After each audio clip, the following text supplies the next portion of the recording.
Senior صحافی اور تجزیہ کار جاوید چودھری کے مطابق یہ حقیقت الگ ہے، لیکن ہمیں بہرحال اسے ماننا پڑے گا۔ ہم نے 1947 میں بحر اور اندر دونوں محاذوں پر جنگ شروع کی اور 80 برسوں میں اسے بند نہیں ہونے دیا۔ ہمارے 4 ہمسائے ہیں: بھارت، چین، افغانستان اور ایران۔ ہم 3 سے مسلسل الجھ رہے ہیں۔ ہم چین سے نہیں لڑ سکے اور اس کی وجہ چین کی برداشت اور صبر ہے، ورنہ اسلامی موومنٹ کو لاہور سے مجاہدین کی سپلائی شروع ہو چکی تھی۔ یہ جنرل کاکڑ کی مہربانی تھی، انہوں نے یہ سپلائی بند کر دی، ورنہ چین کے ساتھ بھی ہمارا پھڈا شروع ہو چکا تھا۔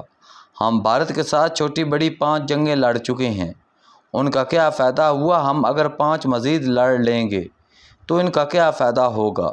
یہاں ایک اور سوال بھی پیدا ہوتا ہے، فرض کریں ہم اگر انڈیا کو فتح کر لیتے ہیں یا یہ 4-5 ٹکڑوں میں تقسیم ہو جاتا ہے تو ہمیں کیا فائدہ ہوگا؟ ہم اگر 4 صوبوں کا ملک نہیں چلا پا رہے تو کیا ہم کنیا کماری سے رن آف کوچ تک پھیلے بھارت کا بوجھ اٹھا سکیں گے؟ دوسرا، یہ اگر 4-5 حصوں میں تقسیم ہو جاتا ہے تو کیا ہم مزید 5 ملکوں سے لڑیں گے؟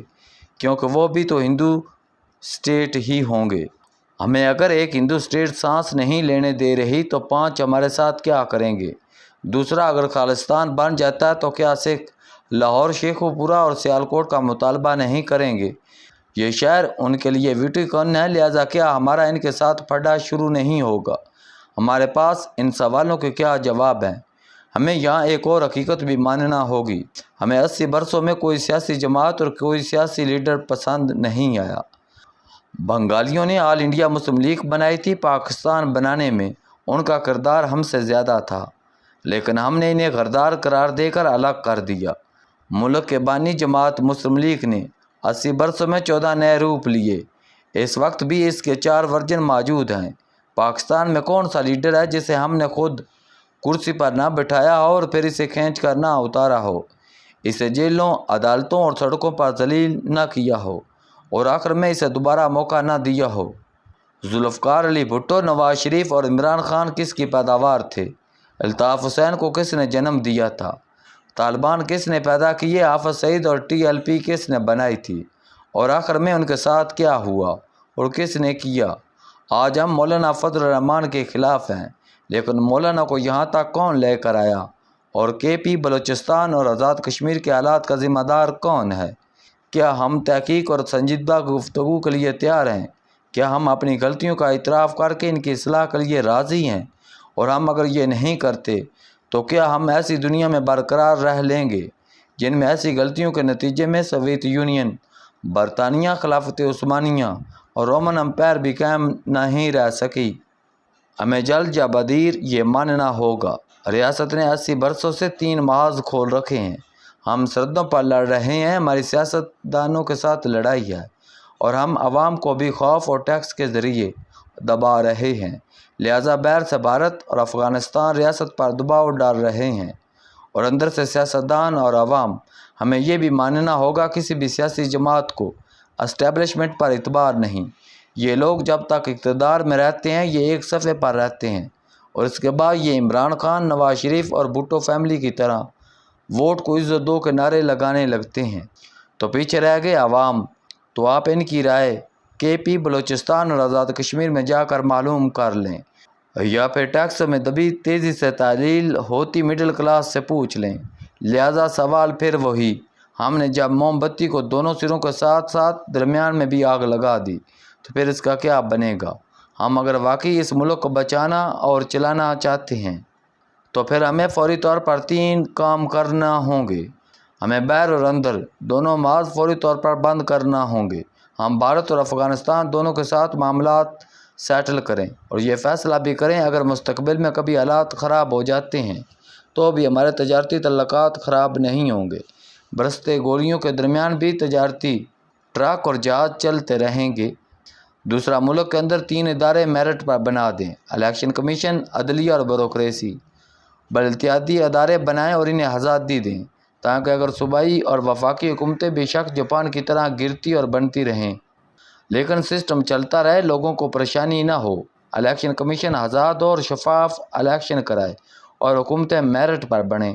عدلیہ کا کام فوری انصاف دینا ہو، لیکن اس کا معیشت اور انڈسٹری کے ساتھ کوئی تعلق نہیں ہونا چاہیے۔ اس کے اختیارات صرف جرائم تک محدود ہونے چاہیے، اور بیوروکریسی میں میرٹ کو ایمان کا درجہ دے دیا جائے۔ کسی کو کسی بھی قیمت پر ایکسٹینشن نہیں ملنی چاہیے۔ لوگ پروسیجر کے تحت آئیں اور وقت پر ریٹائر ہوں، اور یہ اگر اس کے بعد کام کرنا چاہتے ہیں تو یہ پرائیویٹ سیکٹر میں جا کر ملازمتیں کریں، لیکن ملازمت کی مدت ختم ہونے کے بعد وہ شخص ریٹائر ہوگا۔ آپ اس سلسلے میں فرسٹ، سیکنڈ اور تھرڈ ورلڈ کا مطالعہ کریں۔ فرسٹ ورلڈ میں کسی سرکاری ملازم کو ایکسٹینشن نہیں ملتی، یہ قواعد کے مطابق آتے ہیں اور وقت پر چپ چاپ چلے جاتے ہیں۔ اس سے دو فائدے ہوتے ہیں: حکومت مرضی کے بیوروکریٹ تلاش نہیں کرتی، اور بیوروکریٹس ایکسٹینشن اور اچھی پوسٹنگ کے لیے سیاسی جماعتوں اور حکمرانوں کے ذاتی ملازم نہیں بنتے۔ سیکنڈ ورلڈ میں یہ سسٹم ذرا سا ڈھیلا ہے، جبکہ تھرڈ ورلڈ میں سرکاری ملازمین حکومتوں کا فیصلہ کرتے ہیں۔ یہ ایسے سیاستدانوں کو اقتدار میں لے آتے ہیں جو انہیں ان کی مرضی کے مطابق ایکسٹینشن یا پوسٹنگ دے سکیں۔ پسماندہ ملکوں میں صدر یا وزیر اعظم اپنے اقتدار کو طول دینے کے لیے کمزور آرمی چیف، چیف جسٹس اور IGP لے کر آتے ہیں، اور یہ تینوں بادشاہ مل کر ایک ایسا وزیر اعظم یا صدر لے آتے ہیں جو انہیں ایکسٹینشن دے سکے یا ان کے غلط فیصلوں کی توثیق کر سکے، اور یوں اداروں اور ملک کا بیڑا غرق ہو جاتا ہے، اور یہ تھرڈ ورلڈ بن کر رہ جاتے ہیں۔ ہمیں یہ بات اب سیکھ لینی چاہیے۔ ہم میرٹ کے بغیر آگے نہیں بڑھ سکیں گے، یہ ملک ترقی نہیں کر سکے گا، اور ملک بزنس کے بغیر نہیں چلتے۔ ہمیں اس ملک میں بزنس فرینڈلی ماحول بنانا ہوگا۔ پاکستان شاید دنیا کا واحد ملک ہے جس میں نائب سرکاری اہلکاروں کی بجائے بزنس مینوں اور صنعت کاروں کو پکڑ لیتی ہے۔ یہ ادارہ سرکاری ملازمین کی کرپشن روکنے کے لیے بڑھنا چاہیے تھا، لیکن اس کی تلوار صرف سیاستدانوں اور بزنس مینوں پر چلتی ہے۔ خاندان سے لے کر حکومت تک کوئی ادارہ بزنس فرینڈلی نہیں، کاروباری لوگوں کے لیے ڈیٹا نہیں، تربیتی ادارے نہیں، اور ماحول بھی نہیں۔ لیکن اس کے باوجود بھی اگر کوئی کامیاب ہو جاتا ہے تو پورا سسٹم اسے عبرت کی نشانی بنا دیتا ہے۔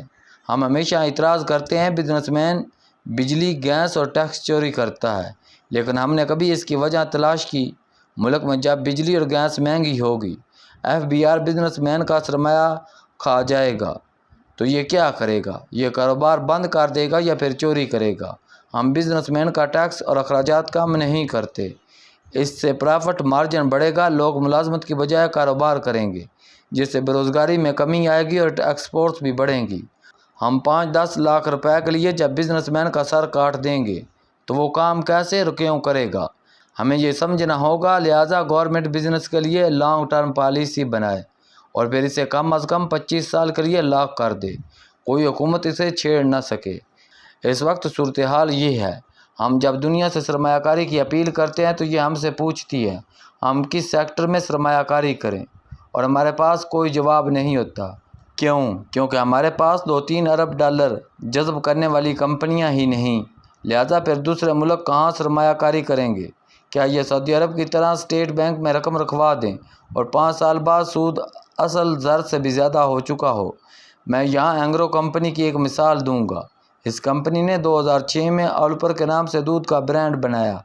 2016 میں نیدرلینڈ کی ڈیری مصنوعات بنانے والی بڑی کمپنی نے اس میں $450 ملین کی سرمایہ کاری کر دی۔